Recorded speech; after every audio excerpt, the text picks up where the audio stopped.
হরে কৃষ্ণ। সকলের চরণের দণ্ডবত প্রণাম। আমরা এই মুহূর্তে হিন্দু ধর্মীয় সনাতন অবলম্বীদের উদ্দেশ্যে বলা যাচ্ছে, আমাদের যোগ ব্যায়ামের মধ্যে আমাদের এটা হচ্ছে একটা ব্যায়ামের কৌশল। এটা হচ্ছে করলে শরীরের পেশি মজবুত হয় এবং অনেক কিছু করতে পারবেন। তাছাড়াও এটা এটা এটা এটা এটা এগুলো করলে বুকের যে হার্টবিট এবং শরীরের যে নিত্য গঠন এগুলো ভালো হয়। তাছাড়াও ব্যায়াম একটা ফিজিক্যাল এক্সারসাইজের মাধ্যমে শরীরটা সুস্থ এবং সবল রাখাটা আমাদের খুবই প্রয়োজনীয়। প্রতিনিয়ত ব্যায়ামের মাধ্যমে আমরা অনেক কিছু শিখতে পারি। ব্যায়াম এটা একটা এমন স্টিক, এই স্টিকের মাধ্যমে যদি আমরা প্রতিনিয়ত এইভাবে, এটা কিন্তু অনেক শক্তি, এটা কম করে হলে যে বাঁকাটা অনেক কষ্টসাধ্য ব্যাপার।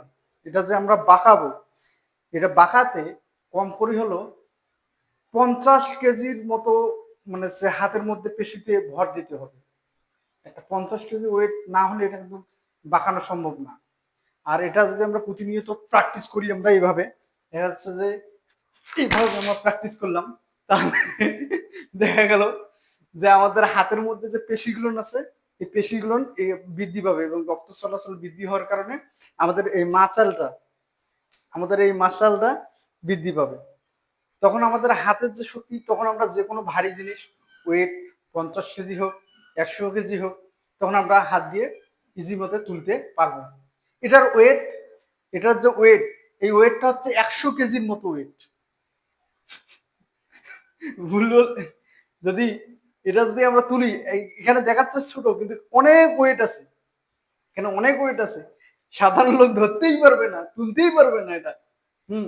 আর এটা তো বাঁকানো তো আরো অনেক কষ্টসাধ্য ব্যাপার।